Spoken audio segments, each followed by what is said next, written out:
Berapa? Pakai liter. Campurin. Sampai ini.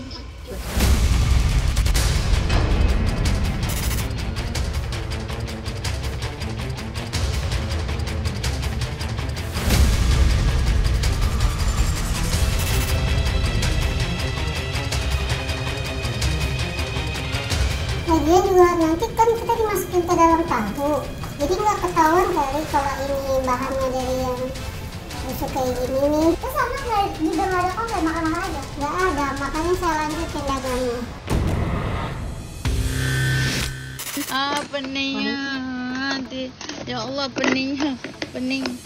Hai, Sobat Kepo. Belakangan ini beredar rumor adanya beras oplosan. Gak tanggung-tanggung, ada 212 merek beras medium dan premium dioplos dan kesebar di 10 provinsi.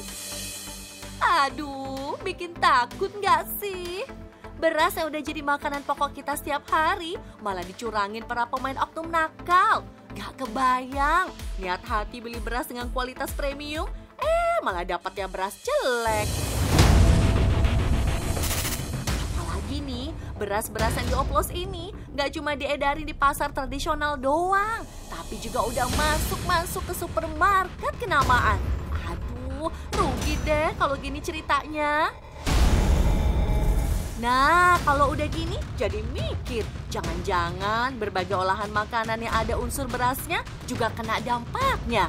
Kayak lontong, ketupat, buras, bacang, bisa jadi keolah pakai beras oplosan kayak gitu. Gara-gara kasus ini nih, tim Kepo penasaran. Akhirnya kita coba datangin ke salah satu pasar yang jual beragam kue-kue di kawasan Jakarta buat nyari tahu makanan yang pakai beras oplosan. Nah, mata kami langsung tertuju sama lontong dan bacang isi ayam ini. Makin kaget lah pas tahu harga keduanya murah meriah, cuma 2.000-an. Berapaan? 2.000-an aja rata-rata. Oh, 2.000.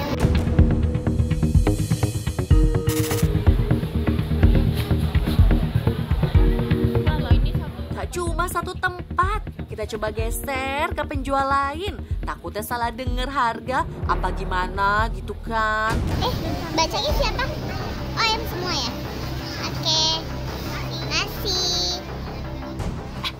Ternyata bener dong Sobat Kepo, harganya kompak, dijual 2.000-an. Gak perlu lama-lama, kita cari tempat buat ngebongkar lontong dan bacang yang udah kita beli.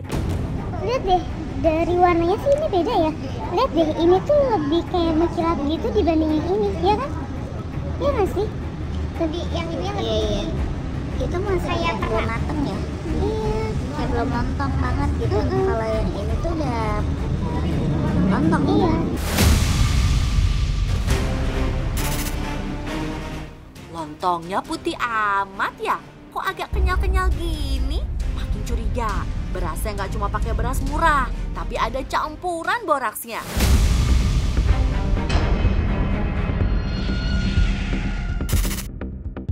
Biar makin kuat buktiin lontong dan bacang ini nggak bener, kami coba eksperimen buat diemin makanan ini berhari-hari di suhu ruangan normal. Kalau cepat basi, udah bisa dipastiin nggak pakai campuran aneh-aneh. Tapi kalau nggak kecium bau dan tetap kenyal, diduga ada campuran bahan kimianya. Dan begini hasilnya. Ini baru berair, tapi belum berlendir ya, masih lendirnya sedikit. Tapi kalau ini bacangnya masih kuat nih, walaupun agak enggak sih, masih kering ini. Kering ini, masih kering, masih bagus. Kalau dari baunya sebentar, bacang maupun lontongnya ini masih belum bau. Kalau dari ini sih agak berlendir, tapi belum berlendir banget. Kalau yang satunya masih kuat ini, yang satu lagi. Yang ini udah ada keluar jamurnya. Kalau dari sayurnya udah bau ya. Tapi kalau yang Yang satunya masih belum bau.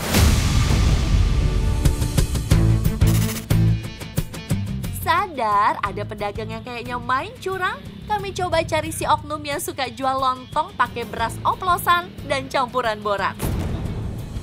Setelah kasak kusuk, akhirnya dapat juga pedagang lontong yang biasa main curang. Nah, tim Kepo diajak ke salah satu pasar di daerah Jawa Barat buat beli bahan-bahan bikin lontong. Penjual lontong yang sering disapa Mbak Warti ini langsung datang ke agen beras. Berapa? 1 liter. Campurin.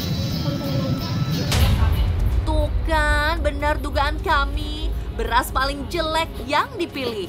Aduh Mbak, yang bener aja. Itu mah buat makan hewan ternak kali Mbak.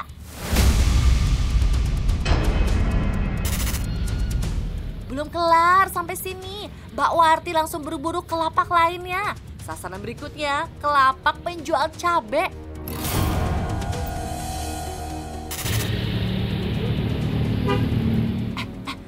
Tapi kok tampilan cabai yang dipilihnya kayak udah busuk ya? Baunya nyengat pula. Satu plastik cabai model gitu cuma 3.000. Apa nggak salah denger nih?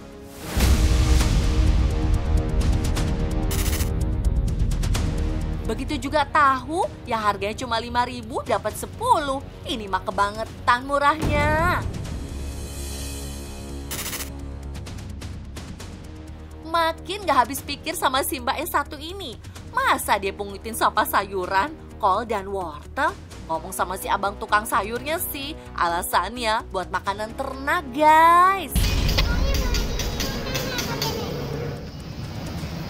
Berarti kalau kayak gini, kan adanya cuman ini doang nih, teh yang di sampah.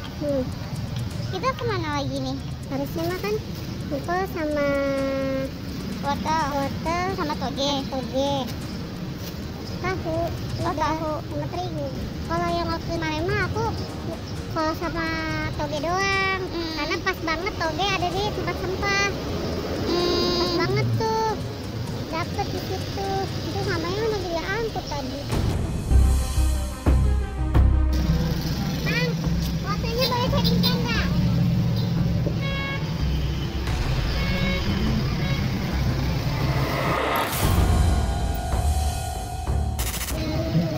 Biasanya kalau kayak gini terigu juga ngambil aja atau gimana? Terigu? Biasanya aku kalau ada yang ngasih sih aku ambil, kalau ada yang jelek biasanya. Kalau sekarang sih orangnya nggak ada Pak. Oh berarti ini kita ke mana? Sekarang kita mau nyari terigu dulu ya. Oh kita ke aja. Sama terigunya dong.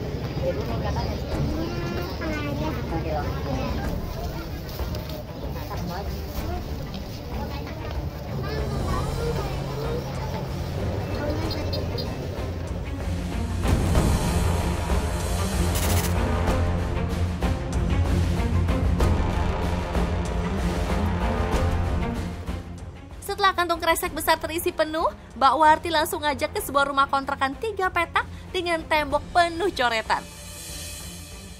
Gak pakai basa-basi, Mbak Warti langsung nyiapin bahan-bahan buat bikin lontongnya. Kalau dilihat, aduh itu berasa kuning banget sampai kutuan gitu. Tapi katanya dia punya cara ampuh buat ngilangin warna kuningnya. Apa iya? Tunggu dulu. Dicuci pakai cairan apa itu Mbak? Kok sampai berbusa gitu? Kayaknya pemutih pakaian ya? Bahaya banget sih ini. Ini cairan apa tuh? Ini cairan kimia yang bisa bikin beras putih nantinya. Kayak pemutih pakaian teh. Ya semacam itu kok. Berapa takarannya? Takarannya paling sih kayaknya segelas cukup. Itu sampai berbusa gitu? Iya ini dia lagi bereaksi. Itu nggak bahaya ya? Kimia kan? Selama ini sih belum ada konsumen yang ini sih. Apa namanya? Belum ada yang mengeluh gitu. Kita pakai cairan ini. Nah, ini direndamnya berapa lama teh? Direndamnya sekitar 15 menit. Dan beras buat dikonsumsi malah dicuci pakai pemutih pakaian. Tapi aksinya masih belum kelar guys. Soalnya Mbak Warti malah nambahin boraks di adonan beras yang udah jadi aron. Katanya mah biar tahan lama. Dan kalau dilihat-lihat nasinya itu berubah kayak adonan uli, kenyal-kenyal gitu. Ini apa? Ini namanya bahan pengunyah bisa tahan lama makanan. Jadi nggak gampang basi atau berlebihan. Oh, itu pastinya banyak deh. Ya, 2 bungkus cukup sih kalau untuk takaran 2 liter. Bukan itu pakai cuma sejumput doang ya teh ya, nggak boleh banyak-banyak. Kalau ini sih banyakin ya, soalnya berasnya kan agak kurang bagus ya. Jadinya dia harus banyak. Kalau beras yang kurang bagus tuh gampang basi gitu ya? Iya, gampang basi gitu, warnanya agak kuning. Berarti kalau ini jadinya tahan lama gitu? Tahan lama, bisa 2 hari 2 malam.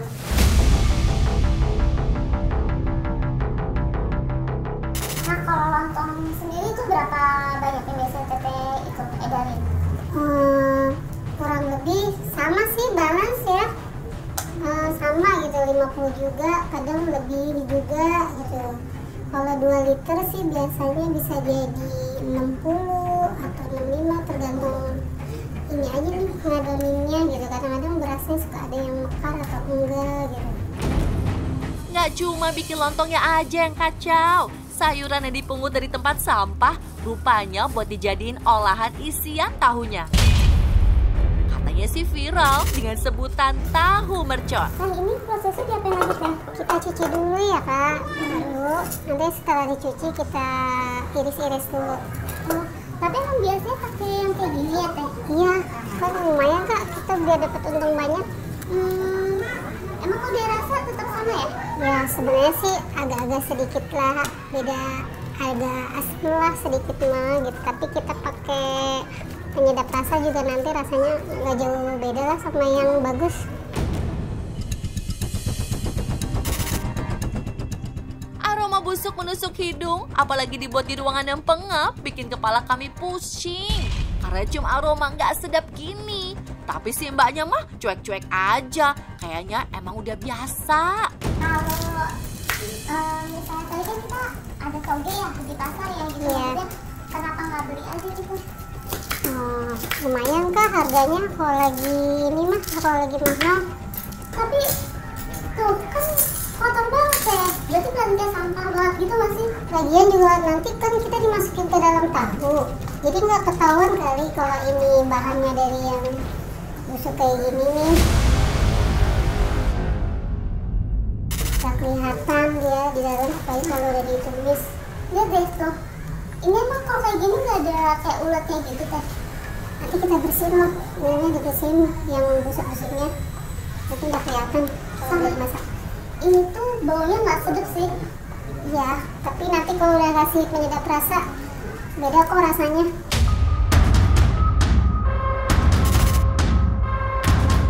Dari pakai sayuran sampah sampai beli bahan nyari harga murah, ada lagi nih yang bikin kami kaget. Di minyak goreng yang baru dibeli, ternyata ada laba-laba mati.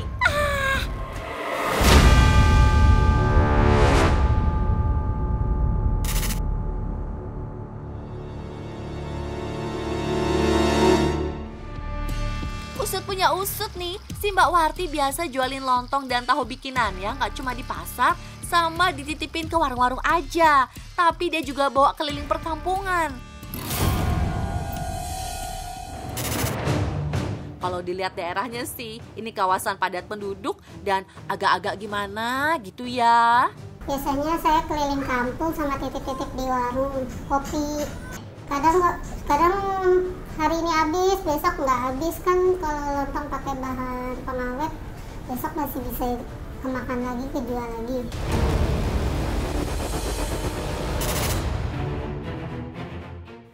Ada yang bikin tim kepo? Nggak habis pikir. Lontong dan tahu mercon yang penuh sama zat kimia bukan cuma dijual buat orang lain aja, tapi katanya juga dimakan sama anak-anaknya. Waduh, bener-bener nggak peduli sama kesehatan keluarga sendiri sih ini namanya. Kadang-kadang sih mereka makan saya kasih, terus anak juga nggak ada komplain, makan aja. Nggak ada, makanya saya lanjutin dagangnya.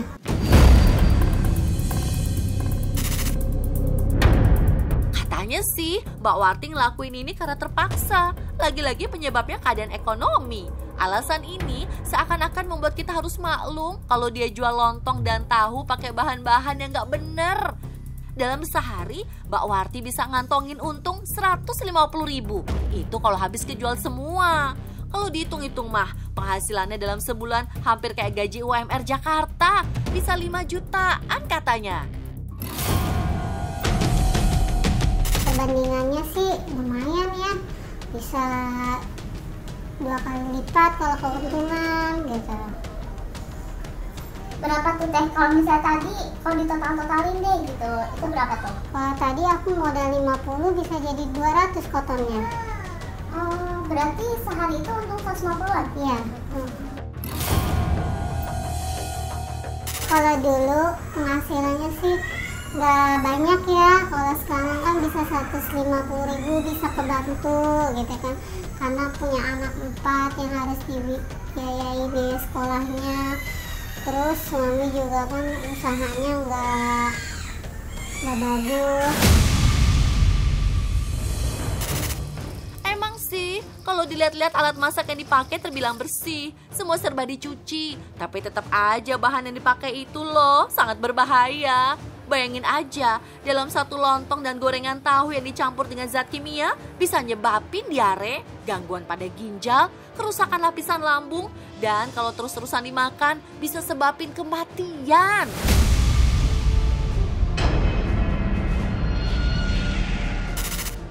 Buat para sobat kepo, emang harus lebih hati-hati ya kalau beli jajanan di luar.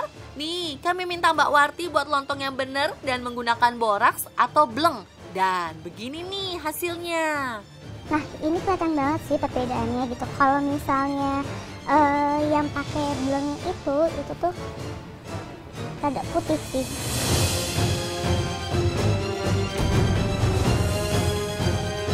Nah, kalau misalnya lihat ini perbedaannya, ini tuh benar-benar nyerap dari si daun pisangnya kan, jadi warnanya kuning. Nah, kalau misalnya aku coba pegang nih, kalau misalnya tanpa bleng itu tuh udah mulai langsung hancur.